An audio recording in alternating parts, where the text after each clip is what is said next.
So next, what I'm going to do is increasing the variety of the midground and the background. And as you can see, this is the reference I buy from photobash.org.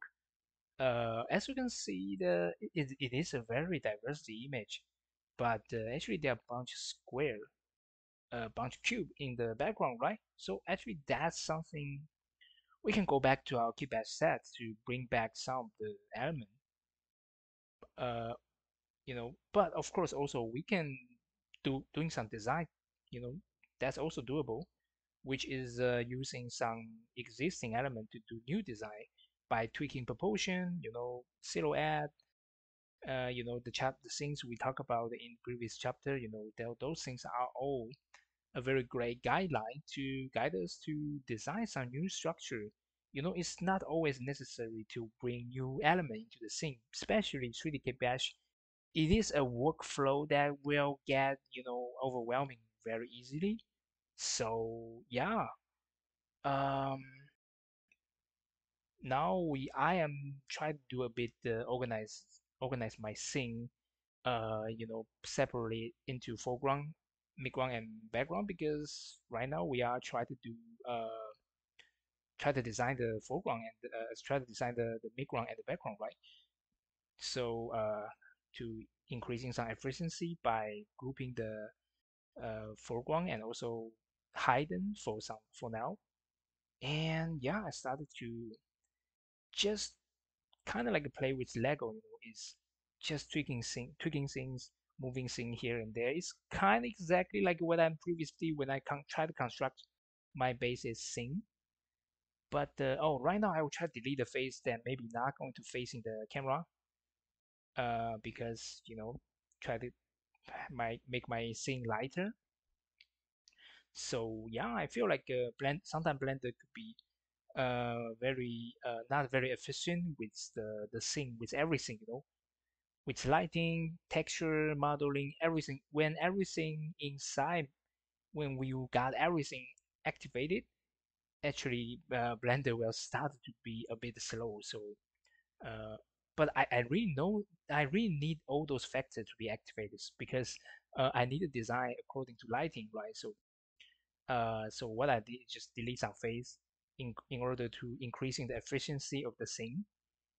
Um, yeah, so I just tried to creating a lot of moving the by moving the thing here and there to creating the rhythm of big, medium, and small, which is you can pay attention to, uh, you know, something that like negative space and positive space, and also at this when we try to just scatter thing around, sometimes we can using some add-on, some some kind of scatter add-on, but I don't want to make this tutorial overcomplicated.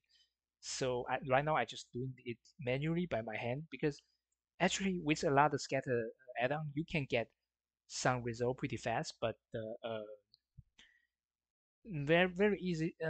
Usually we still needed to tweak by our hand, or we needed to messing with the parameter sorry, parameter inside those scatter add-on, because doing a perfect 3D environment is just pretty time consuming and pretty difficult, and that's part of the reason why a lot of projects need a concept artist to figure out a lot of things in the head because it's just very expensive to directly hire environment artists just directly do things because it could be moving to a direction that not what project going to wanted to be. So um yeah, what we do is try to solving the problem in the production phase, right? So right now we're doing it manually. Is like we're using our aesthetic and just using our brain as a calculator to try to finding the good way to scatter the element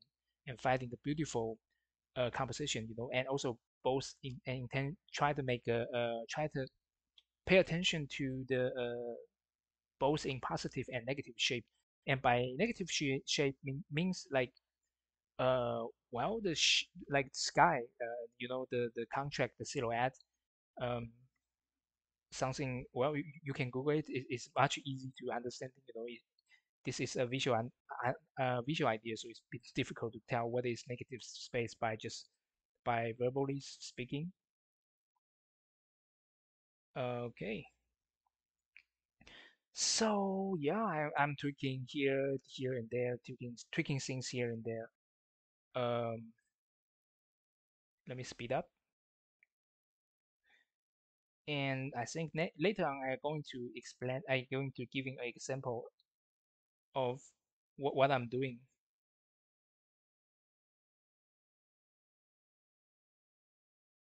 Yeah, I think this is it.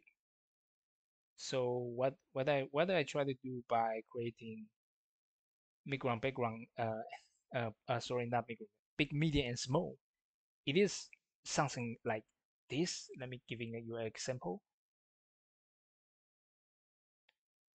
Yeah, it's for example like we got this kind of shape, right? This black silhouette we can say is positive shape, but by negative shape means on the background on the sky it is a negative shape,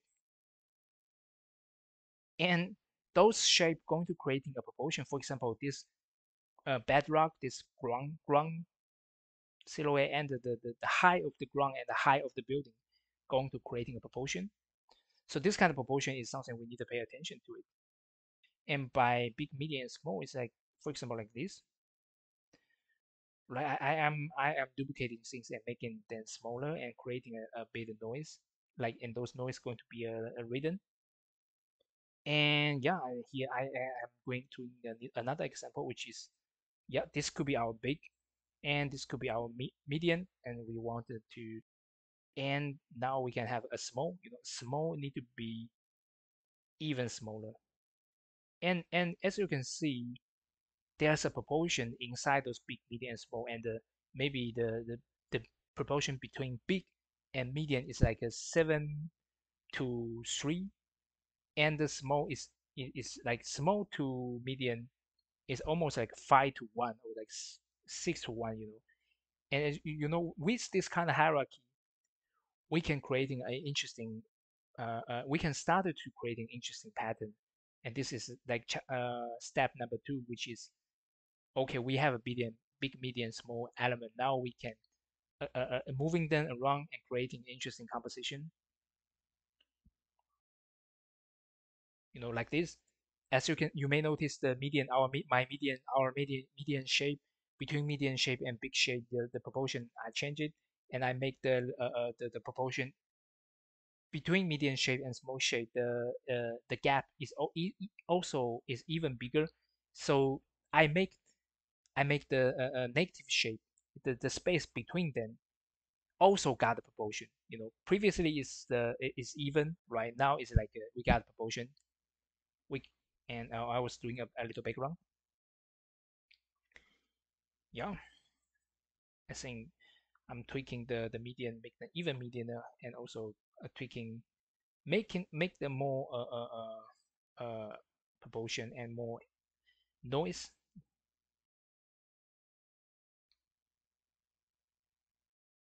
And yep, something like this. And yeah, I think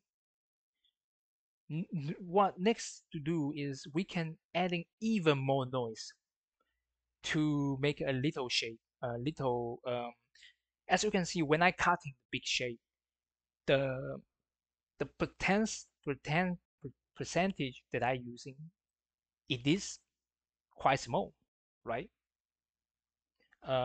We need to make sure that um, we didn't remove. We need to continually make the big looks like a big. We don't want it to.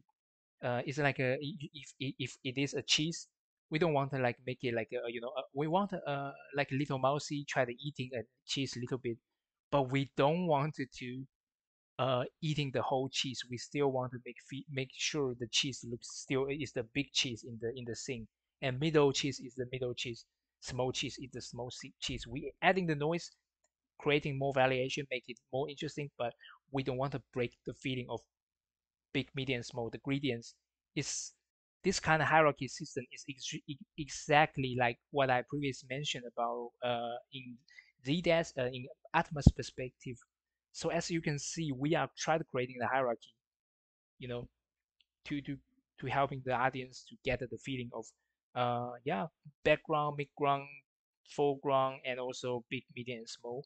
This kind of hierarchy is very important thing to organize our contract and organize our information. And of course, still right now it's a bit cartoonish, it's like a poly art. So I would say we can introduce an even smaller detail using this detail, maybe just one pixel, you know, just using one pixel brush to increasing the real subtleness, the real detail to bring back the realism. As you can see, this slightly proportion and this very slightly touch make the whole thing very dramatically looks no longer very cartoonish. It's more like a more realism, we are getting there, right? But of course, we are not completely getting there. This is just an example. And yeah, this is a example of what I when I do big, medium, small, when I organize shape and form, what I'm looking for. This is exactly what I'm looking for, what I'm trying to think for. And yeah, this I think this is pretty much it.